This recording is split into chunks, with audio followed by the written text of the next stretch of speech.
Good evening, everyone. We greet you this evening and thank you for joining us for another update in the COVID-19 situation in Barbados. This evening, we have the Attorney General, the Honorable Dale Marshall, and Dr. Anton Best of the Ministry of Health and Wellness. The Attorney General is going to take us through the most recent directives, or the current directives. The Prime Minister spoke last evening, and there seems to be a little lack of clarity as to what happens over the course of the next few days, and therefore we want to make it clear for you what happens at the private level, what happens at the public level, what happens at the commercial level, and generally what is expected of us as we go into this next phase. We had the pause, we had the stop, and now we've got some movement, and the Attorney General is going to explain what that is. Dr. Best will take the questions of the media, but he is going to take us through the latest information on the health data in relation to COVID-19. So I turn immediately to the Honorable Dale Marshall, Attorney General of Barbados. AG. Thank you very much, Liz, and good evening, Barbados. I'm happy to be able to speak with you this evening. You will know that the Prime Minister did indicate that I would be speaking on Saturday night. Unfortunately, arising out of the Prime Minister's address last night, some Barbadians seem to feel or believe that the measures that she announced last night came into effect immediately. And that is largely why I've been asked to bring forward this address so that we can get things in perspective and to make sure there's no confusion. So the first point I want to make is that the current directive under which we are operating ends on February 28th at midnight. So the current directive, with all of its restrictions, continues unabated until Sunday night.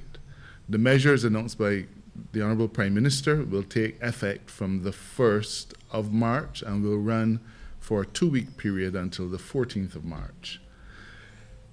Because I think the Prime Minister said that shops will be allowed to open, some people seem to believe that that was in reference to today and tomorrow and Sunday.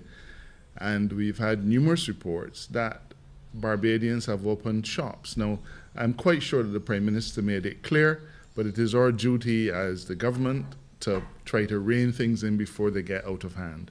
Shops, supermarkets, all of those things will not be allowed to open over the weekend. This is the continuation of the directive that we are operating under, Directive number 4. So for those people who stole a fast food and opened their shop today, and if they think that they'll have an opportunity to open it tomorrow, they are absolutely wrong. The COVID unit will be out and looking to deal with those particular kinds of issues. Another call that we've had frequently is to ask whether stay-at-home weekend will be in operation from 6 this evening until 6 from 7 this evening until 6 on Monday morning. That is not the case. The stay-at-home weekend was for last weekend. If we were going to put that kind of measure in place for this weekend, there is absolutely no doubt in the mind of any of us that the Prime Minister would have indicated that last night and would have hammered it home. We do not have a national stay-at-home weekend as we did last week. However, it is important for me to remind you that the directive requires that unless you are leaving home for any of the purposes, and we've gone over these almost ad nauseum, you are required to stay at home. So if you're not an essential service worker, if you are not going to the supermarket, if you're not going to the gas station, if you're not going to buy bread, if you're not doing any of those things that we have permitted, if you're not going to the beach tomorrow morning, then you are required to stay at home, and the current directive makes that clear. With effect from Monday, or put another way, a minute past midnight on Sunday night, Directive number 5 will come into force. Directive number 5 carries forward many of the characteristics of Directive number 4, but in some important respects, we have liberalized a few things and allowed some things to open. And let me take the opportunity to share some of those with you. And while we are pretty much completed with our work on the directive, there is some refinement that will continue, but I can say to you that what I present to you is 99% of what we are going to be doing. So appliance stores will be allowed to operate with effect from Monday for the sale, delivery, and installation of appliances and related things, so repairs and so on. Those things will be able to operate from Monday. We will also allow automotive stores, workshops for vehicle repair, servicing, the sale of spare parts for motor vehicles, motorcycles, and bicycles. That will be allowed to resume from Monday, and this will operate between the hours of 8 a.m. and 4 p.m. The arrangements for bakeries and bread depots and so on will continue. Construction projects will be able to resume on Monday. And obviously, if construction projects are going to resume, we have to allow those allied services that allow construction to continue to operate. So it stands to reason, therefore, that hardware stores will be allowed to open from Monday. But not just hardware stores, but also those services that go to support construction, such as architects, engineers, quantity surveyors. All of those things that go to support construction will be allowed to operate from Monday. I make it clear, though, and it bears repeating, for every exemption that we grant, it is on the condition that the companies that are exempted operate with the smallest possible staff, such as would allow them to operate safely. So even though we're allowing construction projects to operate as of Monday, we will be expecting them, we will be requiring them to have the minimum number of employees that are available, that can possibly work on the site, having due regard for safety and the ability to carry out the work in a practical fashion. Courier services will be able to resume fully from Monday, and therefore Barbadians who have packages with FedEx and DHL and so on, that will begin again. In relation to gas stations, we have a hybrid arrangement that is proposed. Gas stations and their automarts will be allowed to resume for full service. And by full service, I'd like to remind you that under the current directive, while you can go to a gas station, those gas stations are not allowed to sell any food or beverage items. They can only sell you things that are allied to the use of your vehicle. So you can get motor oils, you can get windscreen wiper blades and things of that sort. But the things that you would previously have been able to purchase almost as a matter of course, bread, drinks and so on, that is what obtains now. But from Monday to Saturday, gas stations will be able to resume full service. On Sunday, though, we dial it back. So on Sunday, we come back to the arrangement that exists now. So during the future coming directive, from Monday to Saturday, gas stations full service during the opening hours. But on Sunday of next week, they will dial back to only selling products related to motor vehicles and so on, bottled gas, top-ups, telephones, and top-ups for phones, pharmaceuticals, and so on. I've indicated before that hardware stores will be allowed to open. In addition, landscapers and gardeners will be allowed to operate. We've had numerous calls, and I can therefore confirm to you that maids, nannies, and other household staff will be allowed to go back to work as well. One of the areas that is considered to be of somewhat less risk but of great value in terms of being able to move activity along would be those areas that we call professional service firms. And we feel that at this point in time, on the condition that they operate with the minimum number of staff, in fact with skeleton staff, we are now going to allow those professional service entities like accountants, actuaries, architects, I've already mentioned engineers, land surveyors, quantity surveyors, and attorneys at law to resume operations from Monday. But again, the caveat is that they must operate with skeleton staff. The public will realize that for the last few weeks we've had public markets closed. This created a challenge for farmers. It also created an especially great challenge for fishermen, and we are therefore allowing public markets, including fish markets, to reopen. And of course, everybody has been asking, what about fishermen? As I said, we have allowed fish markets to reopen, so it bears very little explanation to say that fishing as a profession and as a way of supporting your families will be able to operate as the owners of boats and so on require. In relation to restaurants, restaurants will not be allowed in-house dining. They will only be able to operate for curbside pickup, drive-through, or off-site delivery of meals. I'm sure that's good news for some Barbadians, but not available for in-house dining. Bars are not allowed to open. Bars are not going to be allowed to open. Supermarkets, mini marts, corner shops, village shops, rum shops, they will all be allowed to operate on a daily basis. But we wish to make it absolutely clear here that in relation to rum shops, we will allow you to serve your customers, but the customers are going to have to collect their items and leave.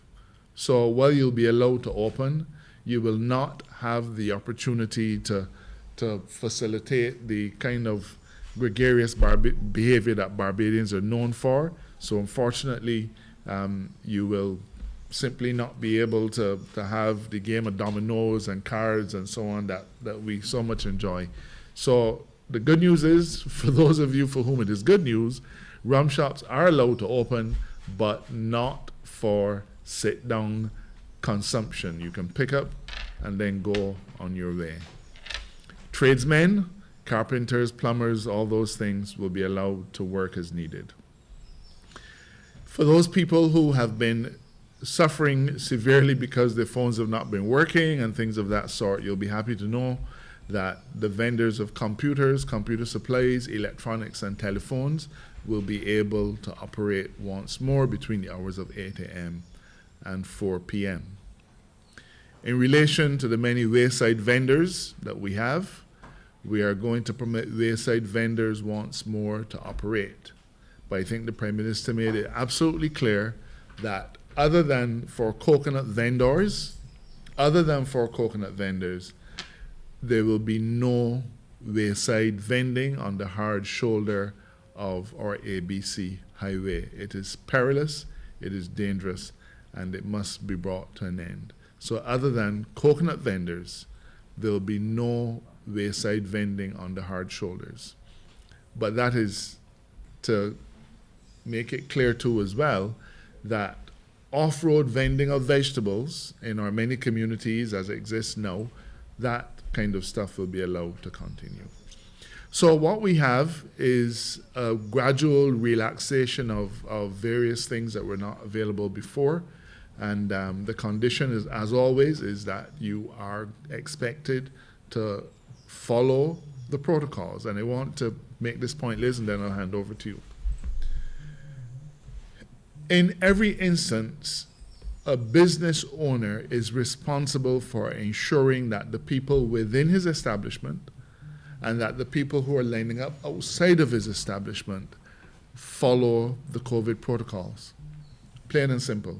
So if you're a supermarket, it isn't just the people who are inside of your supermarket that you're responsible for, the people who are lined up on the outside. The obligation is on you squarely to make sure that those people follow the protocols.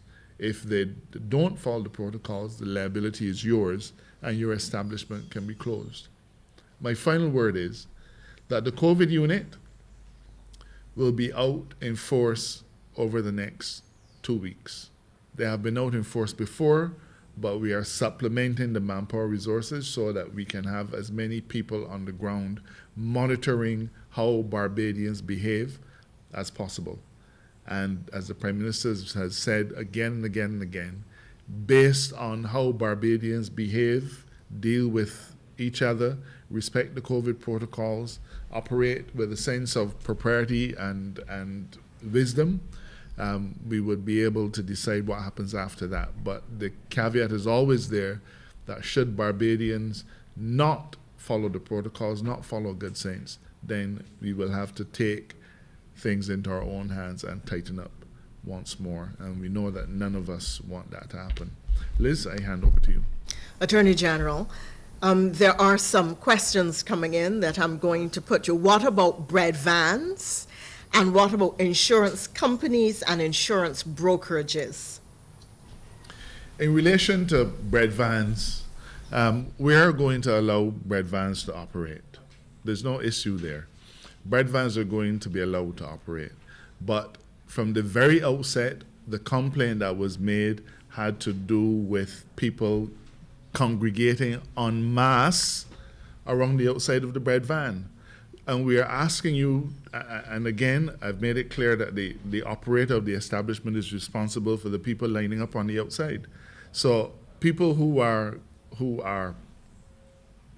operating bread vans have a legal obligation to make sure that their customers line up and follow the COVID protocols. So just because you're not operating in a building with 4 walls and so on, doesn't mean that you are relieved of that obligation. So bread vans, just like bread depots, will be allowed to operate, but in the event that the individuals are not following the protocols, we will shut them down, regrettably, in exactly the same way as we've shut down businesses.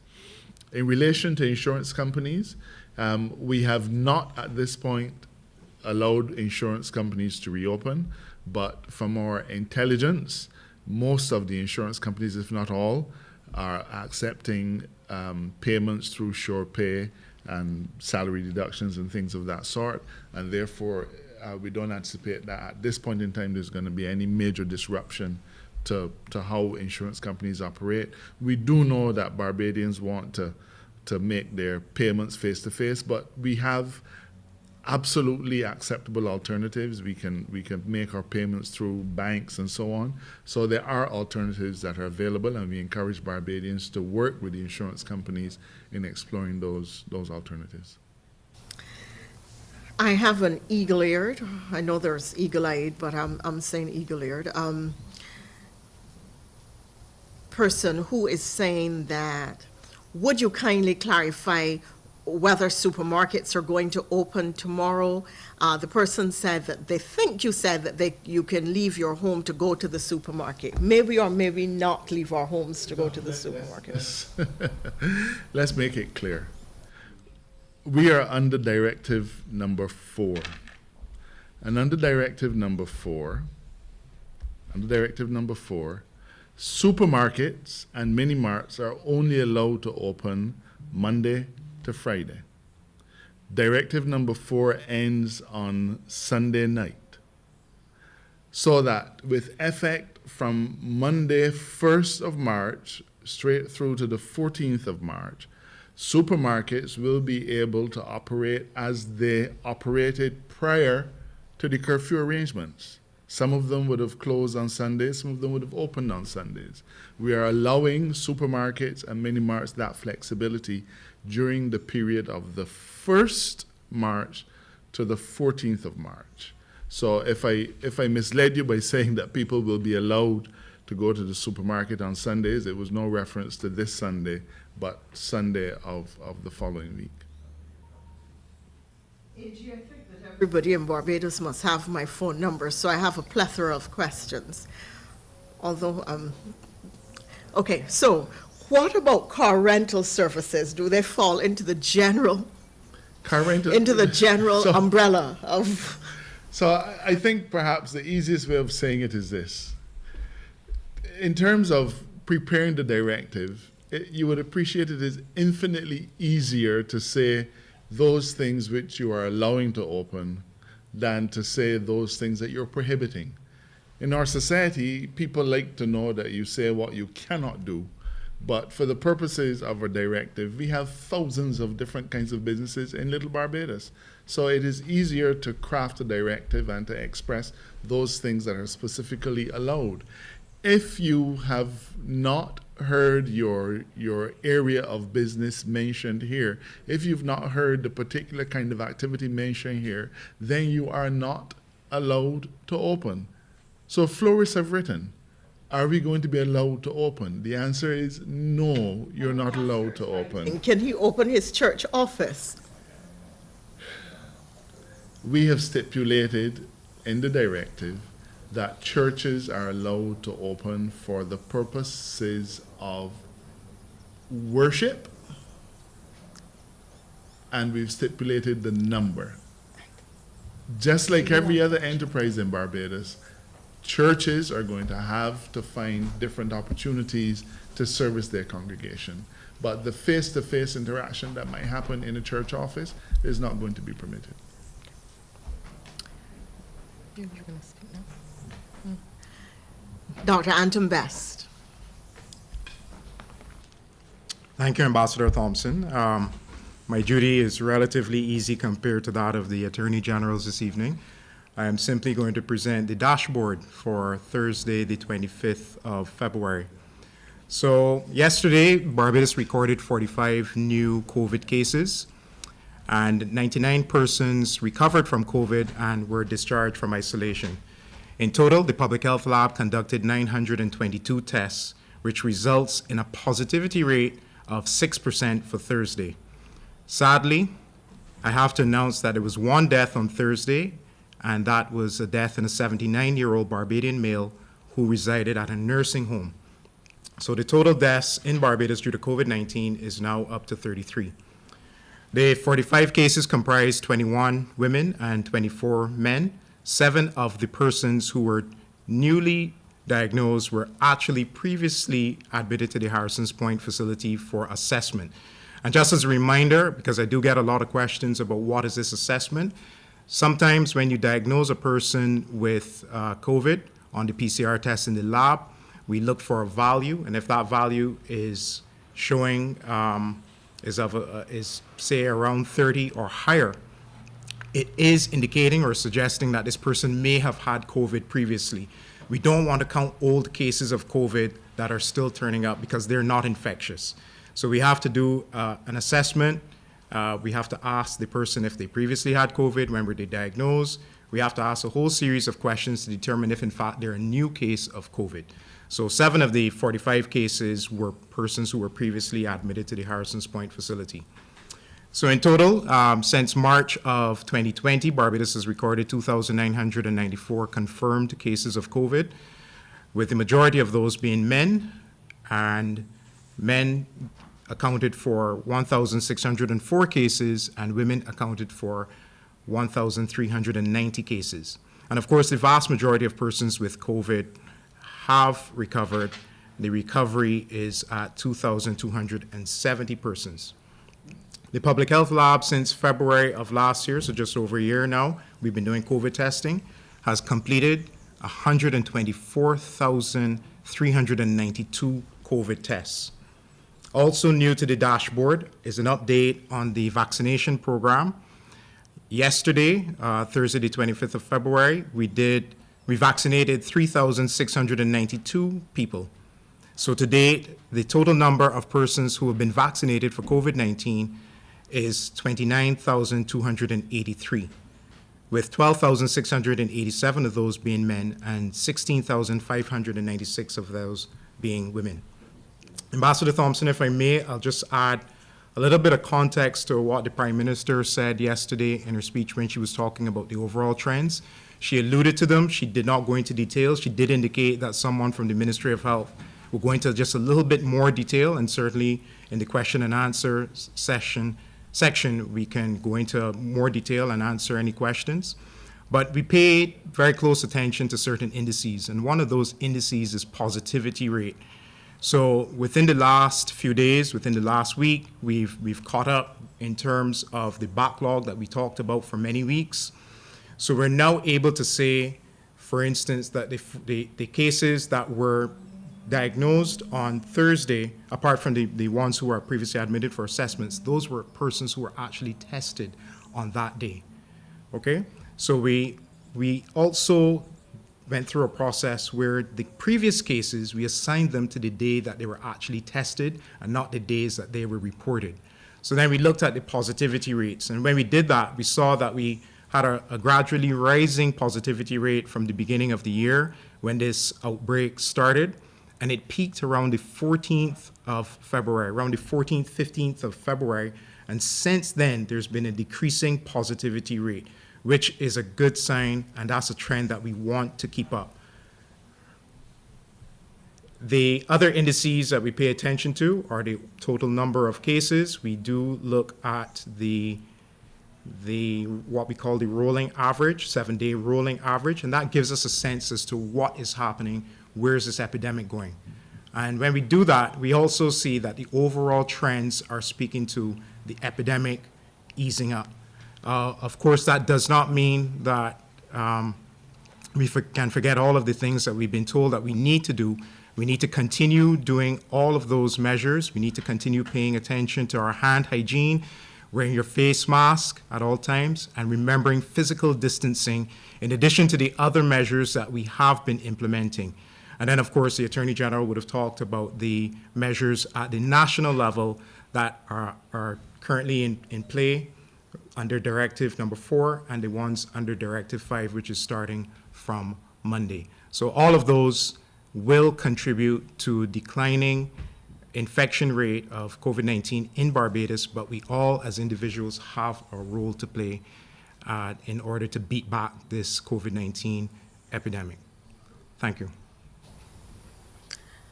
Members of the media are present with us, so we turn now to the media houses.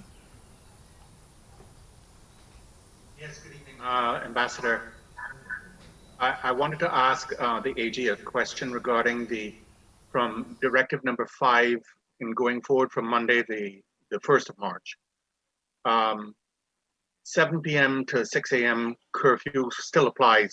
Therefore, supermarkets, hardware stores, and other entities, what time does staff, in other words, what time is the accepted close off for those stores to allow the workers to get home for 7 o'clock?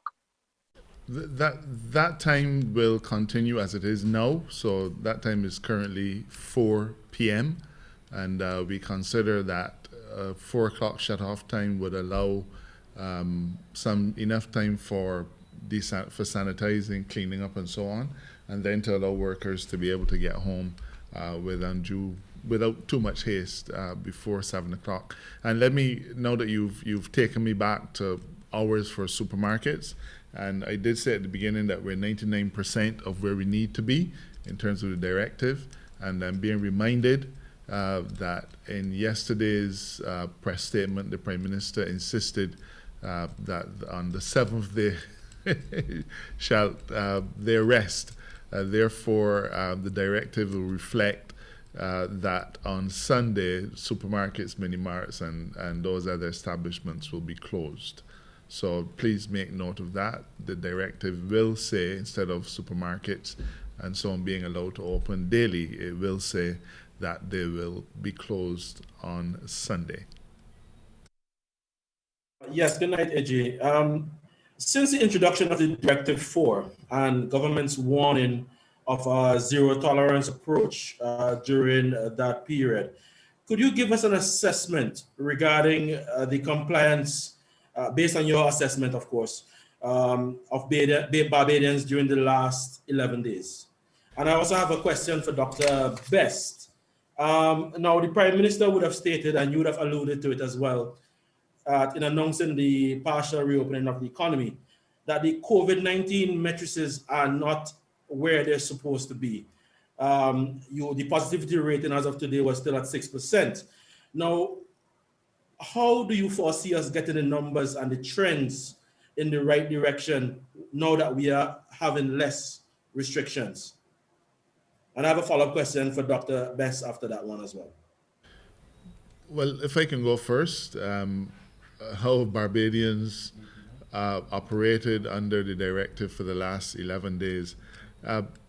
I believe that the work of the COVID unit has been responsible for making it quite clear to Barbadians where the administration stands on the issue of breaching directives. And I therefore am satisfied that Barbadians have by and large been compliant. In instances, there have been some people who show a callous disregard for their own safety and a callous disregard for the safety of the individuals with whom they come into contact. But that has been the very, very, very, very few Barbadians. So I'm satisfied that they have operated largely in compliance with the directives.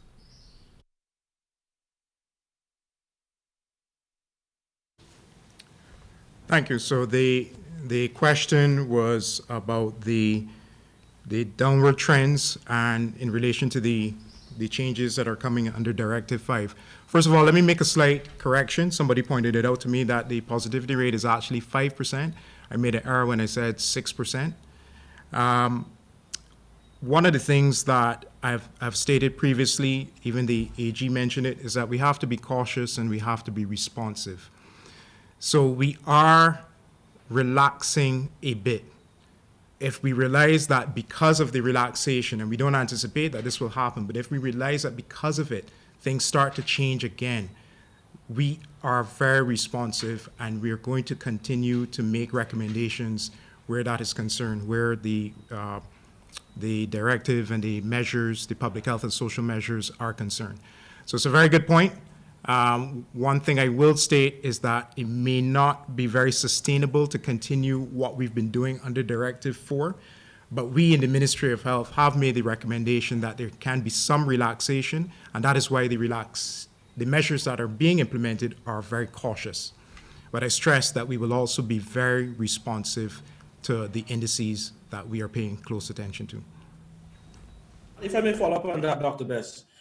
Given that the lab would have only managed to clear that backlog just about a week ago, I'm subject to correction. Had enough time passed for an accurate assessment of the trends with those current numbers? I did mention it in my opening remarks that what we did is we went back and reanalyzed the data. So previously, as you remember, when we were presenting the dashboard, we would have given you the numbers for that day. But it was clear that with the backlog, some of the positive cases that we had identified were actually tested, not necessarily the day of reporting, which is usually the 24 hours before, but on previous days. So we've cleared the backlog. And so what we've done is the previous cases that we had diagnosed, we've assigned them to the days that they were tested. So that is how we're able to get accurate and realistic positivity trends for the analysis that I mentioned.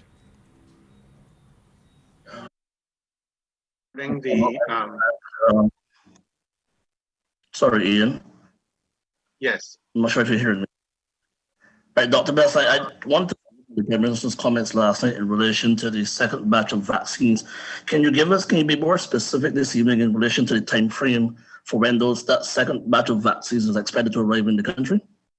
Boss, if the Prime Minister can do that, I, Anton Bess, certainly cannot give you any more specifics. And the reality of the situation is it's a dog-eat-dog world out there, and we are fighting to get vaccines. We're doing it as a country, and we're doing it as part of CARICOM. And the Prime Minister explained that in great detail yesterday. So there's no more that I can add to that. Yeah. Good night. Randy Bennett from Barbados today. I have a question for the Attorney General. In recent times, there has been a bit of an outcry from Barbadians as relates to persons, the treatment method to persons going before the courts in contravention of the protocols. And we would have seen some Barbadians being remanded to prison, and subsequently some lawyers also came out and spoke on the issue, and they felt that it was a bit, that the legal system was being a bit heavy-handed on Barbadians who were found in breach of the protocols. I just wonder your opinion if you think that Barbadians who appeared before the court, some of them were first-time offenders, do you think that they were being treated fairly? I think that in many of these fora, I've reiterated the basis on which our doctrine of separation of powers sits.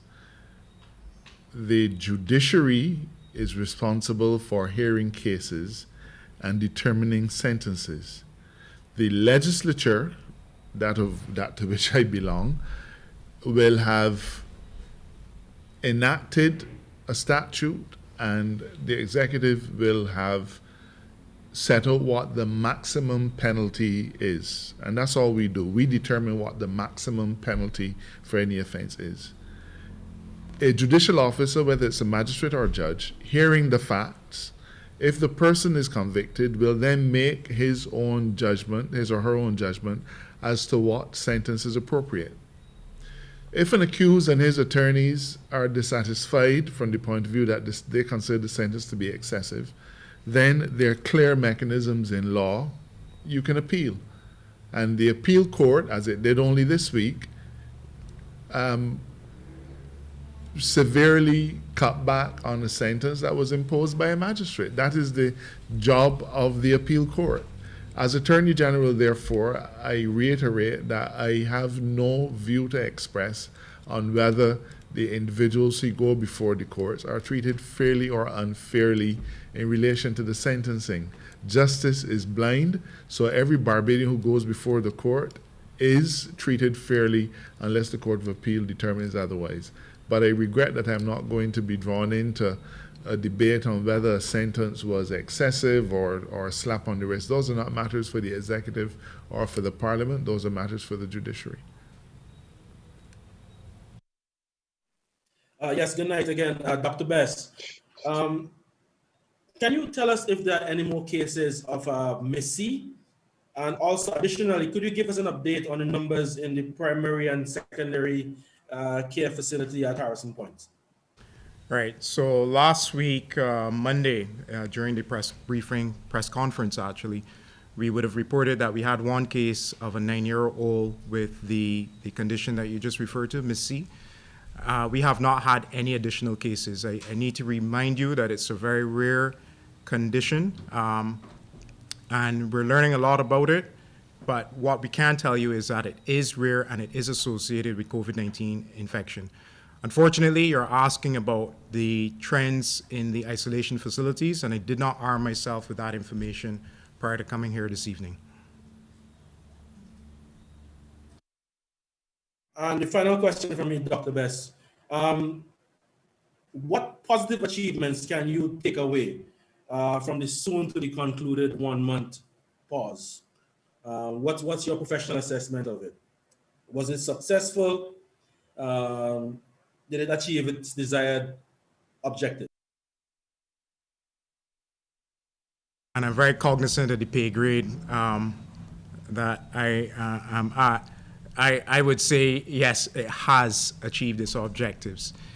We needed time to pause. We needed time to slow down, to gather ourselves, to be able to do contact tracing. We also had the Seek and Save program out, as you would recall, which has come to an end. And we needed that. So we in the Ministry of Health definitely needed that. We also needed to stop the rise in the incidence of COVID-19. And we have achieved that. Of course, we would have wanted to see a greater reduction in the incidence, but understand that we are dealing with a very vicious strain of COVID-19, one that we did not have to deal with last year. It is far more contagious. So therefore, that would explain why we're seeing the kind of numbers that we're seeing now compared to the first outbreak and the first wave. We didn't see those kind of numbers previously. So yes, from a public health perspective, we have achieved our objectives.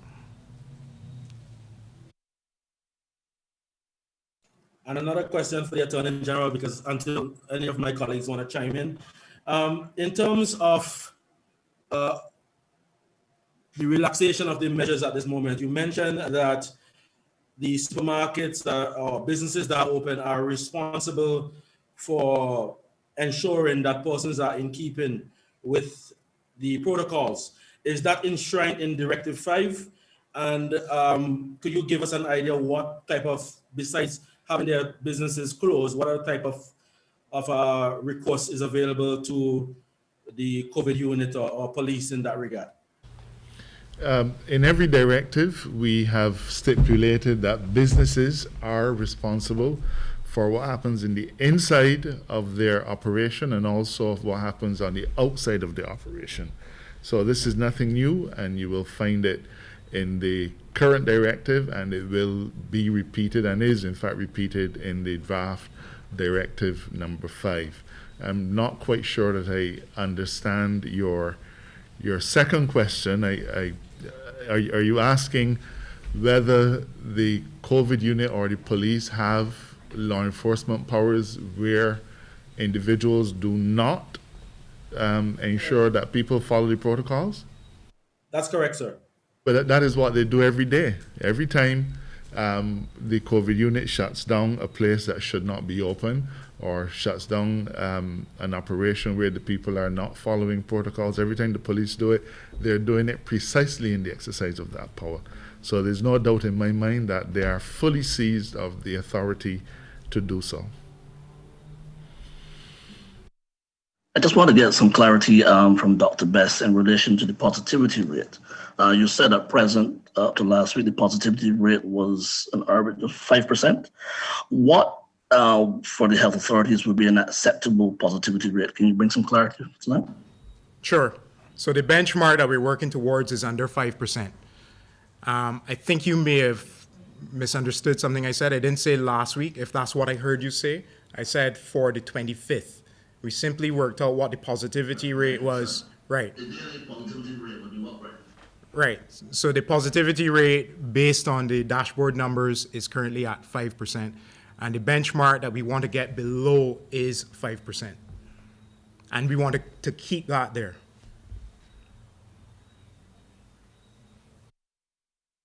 Next. Sorry. I believe Lorna's next. I believe Lorna is next. Right.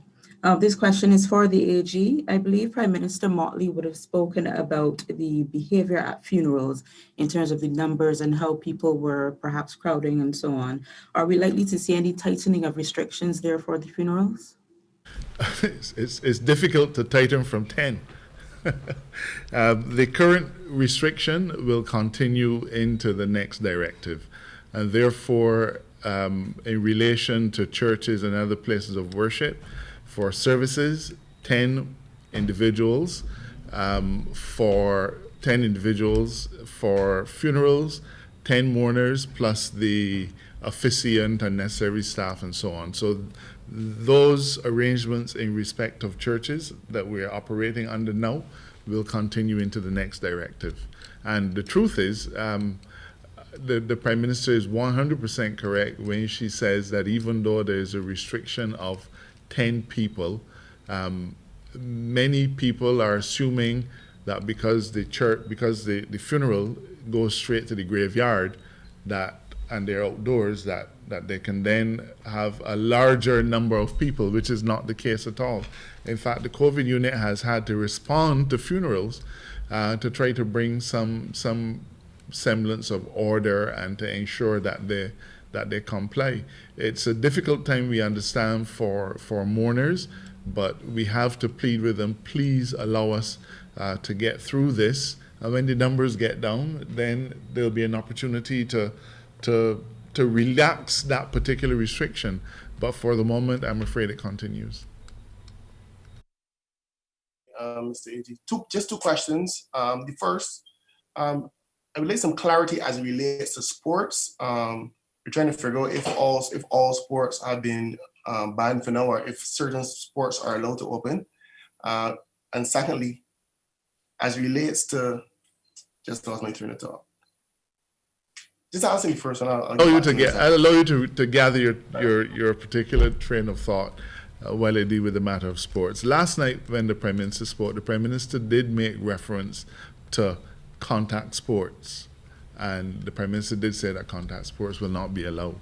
Let me make it quite clear that as we prepare our directive, at every step of the way, we reflect, we consider, we reconsider, and therefore, in relation to sports, the Prime Minister had further consultations this morning, and while we do understand that there are some sports that are not contact at all, golf, possibly tennis and others, shooting, taking all things into account, the decision has been taken that at this point in time we will permit no sporting activity.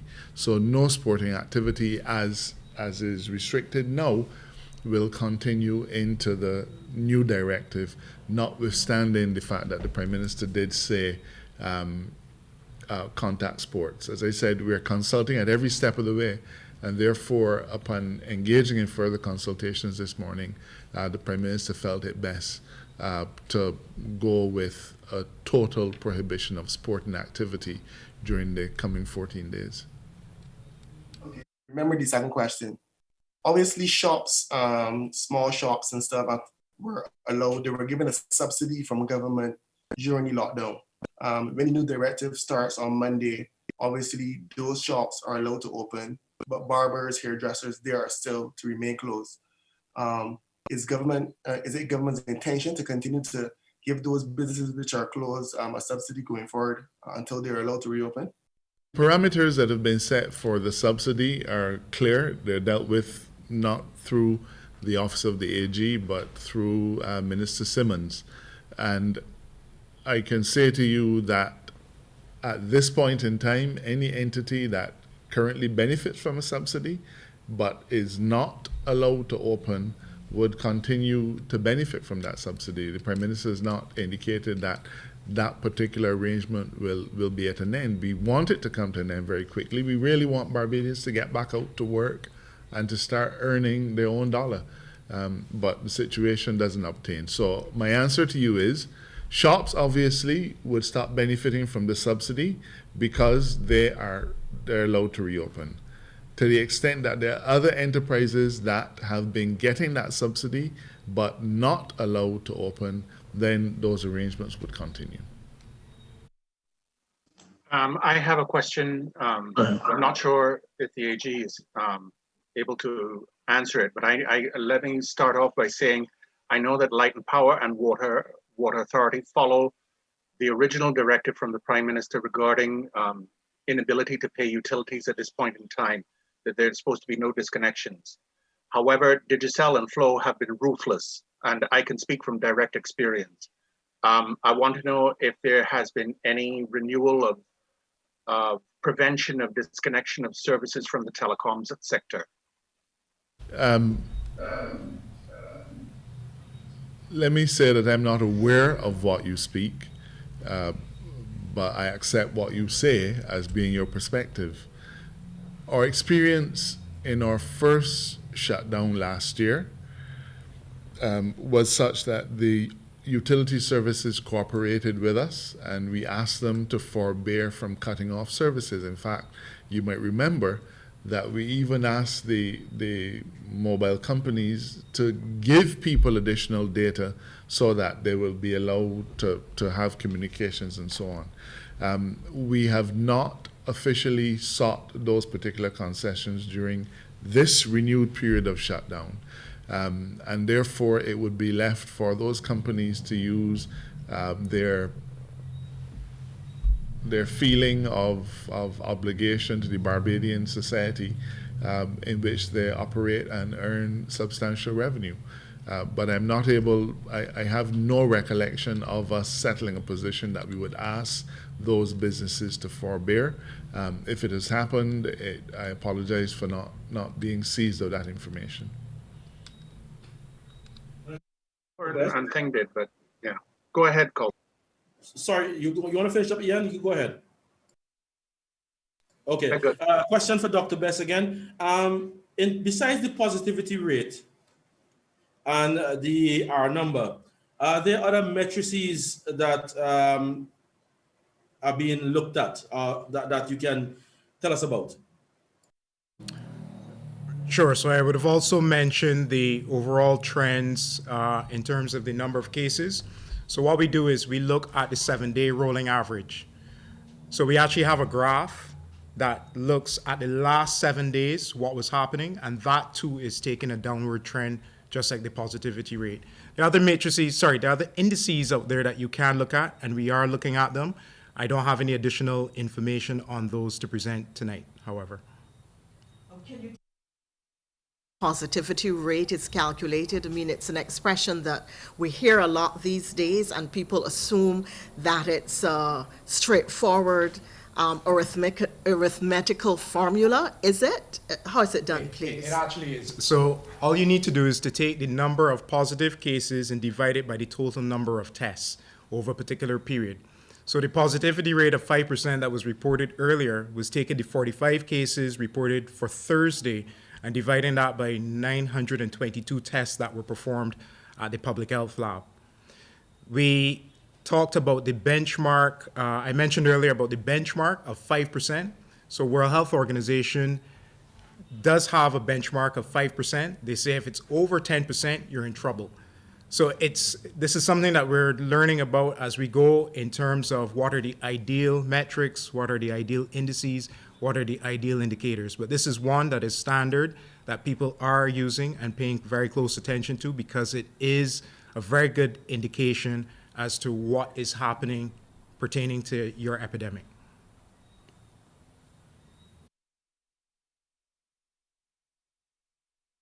Question. Let me just reiterate that I think I touched on it earlier, but for the avoidance of doubt, those retail stores that are operated by Flow and Digicel will be allowed to function. We understand that Barbadians do need to have things done with their phones and so on, so we're going to permit that. And we're also permitting it in the area outside of in those businesses outside of Flow and Digicel. So the telephone retail operations will be allowed to reopen.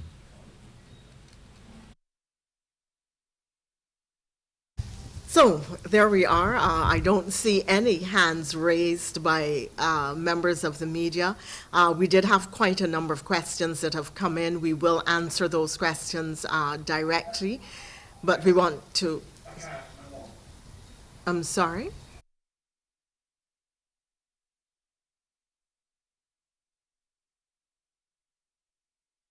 I thought that somebody was asking...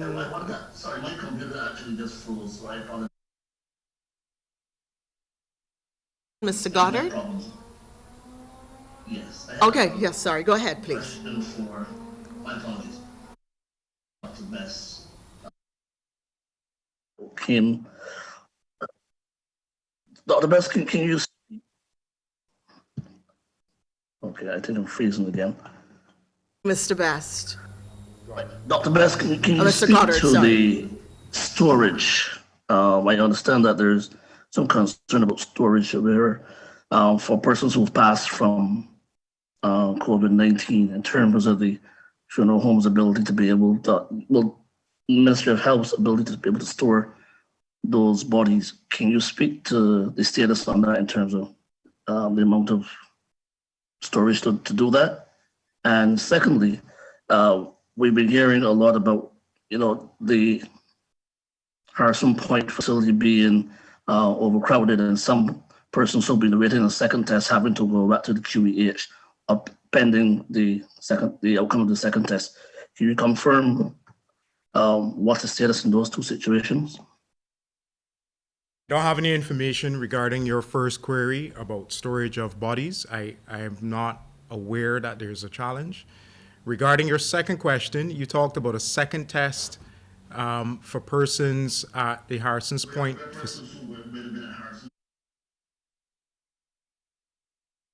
To go back to the QEH while awaiting that That- test because of that- Harrison's point.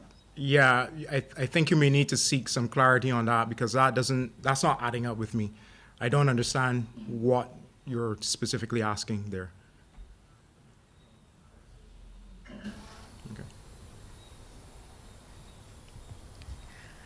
So I'm just trying to ensure that nobody else's computer has frozen.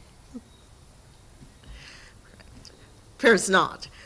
So, thank you very much, Attorney General Dr. Best, for being with us this evening for trying to give greater clarity to the current directive on what exactly is expected of the commercial sector and all Barbadians as we go into this new directive and into this new phase. Whatever you do, the rules still remain the same. The rules for your safety, the rules for your protection. Wear your mask correctly to cover your nose, mouth, and chin.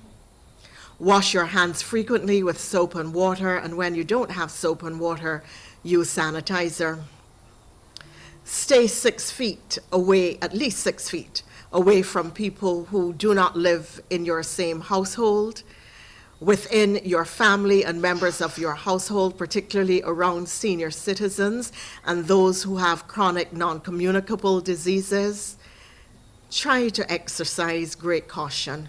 Wear your mask if possible. Maintain some distance. You are more likely to be on the street and going out socially, and they're at home. You need to protect them. We all need to protect them, and we need to protect each other. While being on pause and being on stop has been difficult for all of us, we continue to have a responsibility to protect each other, protect our communities, and protect the country. That means following the rules for safety, and it means staying home when we don't have to leave. Don't go to the supermarket just for an outing or to the gas station. Stay at home as much as you can. And this evening, we extend deepest condolences to the family of the Barbadian man who died from COVID-19. Indeed, we extend condolences to the families of all Barbadians who are in mourning because their relatives have succumbed to this viral illness. Let us work to beat back COVID. Let's maintain the rules and safety protocols. Let's protect each other and our country. Good evening to you.